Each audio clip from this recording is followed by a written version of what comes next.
Hello everyone, I am Eric Guido and welcome to Vinous in the Kitchen. Today I am going to be doing a perfect sear on salmon, which is something that is not as easy as most people think. But with a few tips and tricks, you can actually get it down packed. And some of them are actually going to surprise you.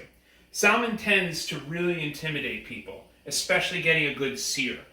A lot of people are afraid that the salmon is going to stick to the pan. But there are a couple things to keep in mind that can make sure that won't happen to you. First and foremost, my salmon has been taken out of the refrigerator and pared into the portion sizes that I'm going to cook with. You want to make sure that this is dry. Moisture is the number one thing that is going to prevent this from searing properly. Second, your pan. We're going to be cooking this in a cast iron pan, which might seem odd to some people, but the reality is cast iron is the perfect vessel to sear salmon in. You want to get it nice and hot. It has to be a very clean pan as well. When you clean cast iron, the way that I'll usually do it is I'll use some kosher salt and a neutral cooking oil, and I'll basically get the pan hot, add some of the oil and the salt, and then use with a hand towel, paper towel, to scrape the actual pan with the salt. It's a perfect way to clean cast iron. So this pan's warming. Our salmon has been out of the fridge for about 15 to 20 minutes, and we're almost ready to go. The first thing I'm going to do now is I'm going to prepare my seasonings. So for me, when making salmon, some of the most classic seasonings are paprika. I like to use smoky, but you can definitely use sweet, and cumin. So I will take equal parts of smoky paprika to cumin. Now I'm definitely going to be adding salt to this. In fact, I'm going to be seasoning the salmon more than you probably would expect, but I'm not going to do that until right before we put it in the pan. And the reason for that is another thing that adds moisture is salt. Salt pulls the moisture out of things. And so if you season this too soon in the process, the moisture will start coming up just in the salt alone. I'm going to give this one more pat. Also important, make sure the skin's nice and dry. I find it funny when I'm in a fishmonger and I hear somebody ask them to remove the skin. In my opinion, the skin is the most flavorful thing here, and if you get a good crispy skin on this, it's one of the best parts of the entire meal. Okay, I'm going to put these together, and the way that I'm going to season them so that they're nice and even is I'm going to take a sieve. Let's move our garnishes out of the way. And I am going to literally sprinkle this through the sieve. So if you see on the actual salmon now, you're getting this perfect blend of the cumin and the paprika. It's exactly what you want to see. Get on the sides.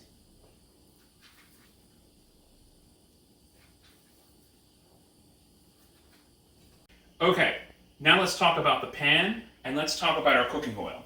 You can use pretty much any high heat cooking oil you like. I happen to like to use butter, or actually to be more precise, clarified butter or ghee. And the reason for this is that it brings a complementary flavor to the salmon. However, with clarified butter, it's basically sweet butter that has been cooked down and the milk solids have been removed from it, which increases its smoke point, makes it so you can cook it using high heat without it burning. If you were to use sweet butter in this process, with this pan on medium-high, it would start to burn, and that burn would come through the flavor. This is actually a very fast process, so I'm going to be sticking with you the entire time. But before we start, let's really quickly talk about wine. Because once this starts, you'll see, it's very fast. The classic way to go with salmon is to go with something along the lines of a Beaujolais, red Burgundy. Definitely classic. Remember, salmon, especially when you're searing it, is more like a steak than it is like fish. Also, rosé is a great pairing. for salmon. But I also want to get a little deeper into this because, my cellar is a little eclectic. And when I started thinking about what I wanted to pair from my cellar, I started thinking about other ways that I could go.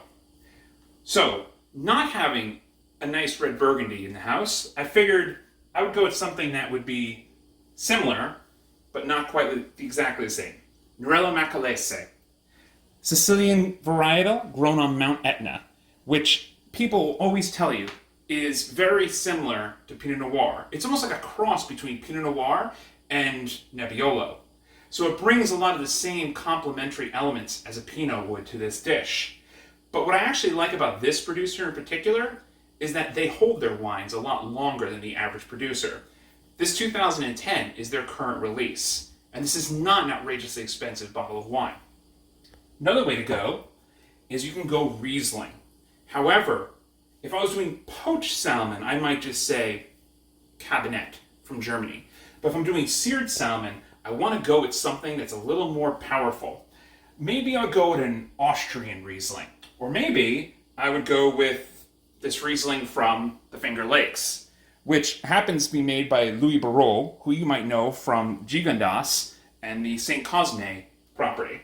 This brings the power, as well as the acidity and the cut of Riesling. But then if I want to get really geeky, because there's another really great pairing for salmon, and that's Alsatian Pinot Gris. So let's just say we put all the elements together. Let's take the Oregon Pinot angle, let's add the Pinot Gris Alsatian angle, and then let's complement that with the Rosé angle. How about a Pinot Gris that looks a lot like a Rosé, but is essentially a skin contact Pinot Gris from Oregon, made by Kelly Fox, who's one of the top producers of the region, up and coming. Definitely. I think this is where we're going to go tonight. All right, let's cook this salmon. So here we are, going into the pan. This is a very fast process, everybody. This pan is nice and hot.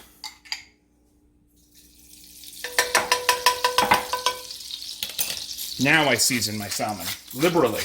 It will take all this salt. Don't worry about it. You see that smoke coming off the pan? Like I said, if you're using regular butter right now, like sweet butter, this would be intense. This is also going to get really hot. I have burned myself practicing this preparation, so please be careful. But you're going to see. This salmon is going to cook perfectly, and it is not going to stick. Bring my heat up a little bit. And I'm also going to add a little more butter, or clarified butter. I know it looks like a lot, but don't worry, because when the salmon comes out, it's going to be perfectly seasoned, perfectly moist, and we're going to actually use this butter to also create something of a sauce on our plates.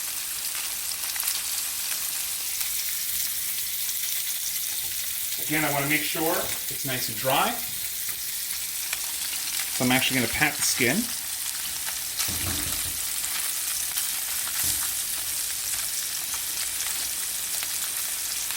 And while that's working,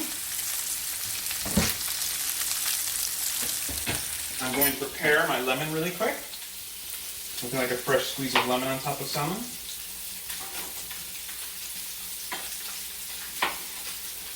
Everybody at the table should have their own wedge.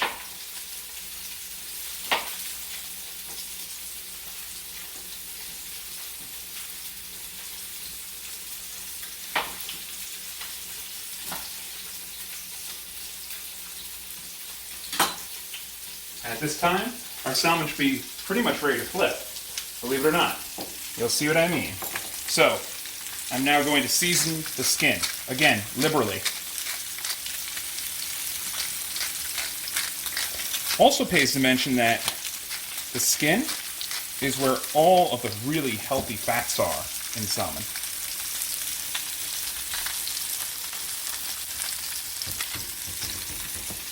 Now remember I said, sticking was always the problem, right? Not here. Look at this. Make yourself some room for the flip. That's usually how people get themselves in trouble. perfection. Look at that sear.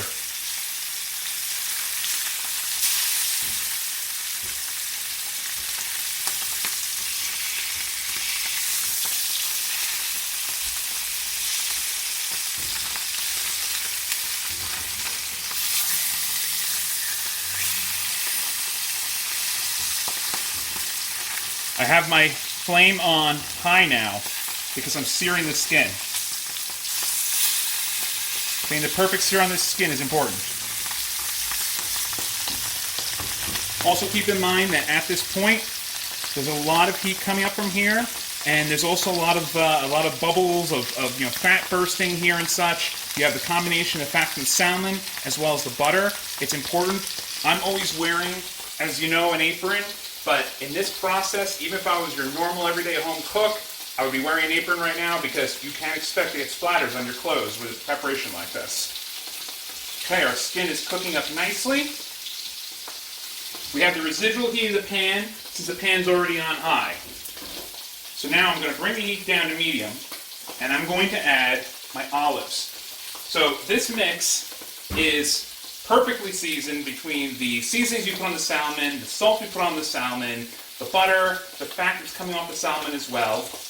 And so I'm going to add some green Sicilian olives. These are really buttery and sweet on their own. And so it's actually really nice to add these into the mix because they pick up some of the flavor of the salmon, but when people bite into them, they still have that rich, buttery flavor to them. It's an absolute perfect combination. Now, the idea is not to cook these hard. The idea is for them to add a little contrast because the butter is going to become our sauce.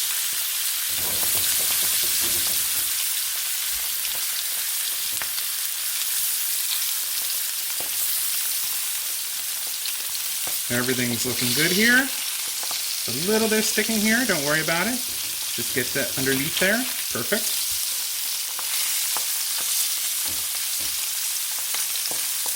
Most of the secret here, guys, is the heat, as well as the moisture, like we talked about earlier. So this piece right here, this small piece, I'm taking this out right now because this guy's so small that if I leave him in here, he's going to overcook. Move that to my clean cutting board. I'm going to turn the flame off now. Salmon is still cooking. Remember, cast iron holds heat. And so it's going to continue cooking your salmon. We're going to take our olives out. So I don't want these to be cooked through. I just wanted them to be slightly sauteed in the butter to take on some flavor, soften them up a little bit. It's going to be one of our garnishes here.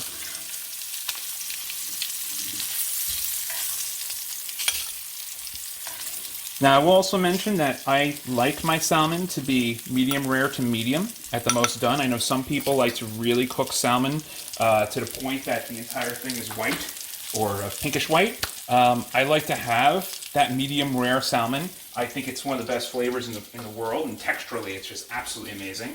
But if you did want to continue cooking this longer, you could put this into a 350-degree oven for about 3 to 5 minutes, and it would cook to that point of well done. I know we all have that one person in our family that really likes their salmon well done. Bring these over here. I'm going to go right to the plate with these.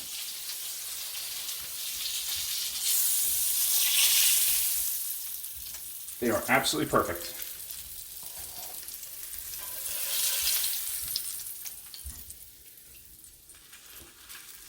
Okay, the pan, I'm going to lean on an angle so that the butter runs down into the corner here and I can start to spoon it out on top of the salmon in just a minute. All right, so our salmon is plated. We're going to give everybody a little bit of olives. Except for my youngest daughter, but that just means more for my wife and I. Everyone's going to get a lemon wedge. I tend not to put the actual lemon on the salmon. I let them do that themselves, simply because everybody likes their own level of citrus added to this dish. Give everybody a nice, fresh, and washed sprig of thyme for garnish. And then I'm going to come back to my cast iron pan where the butter has come down to the side of the pan, and I am going to drizzle this over the salmon. Remember guys, this pan is still hot, so please be careful. You can actually hear it sizzling. But I gotta tell you, that's a beautiful sound.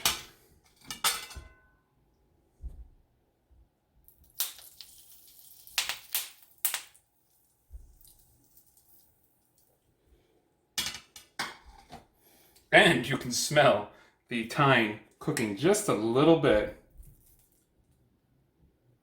from the sauce.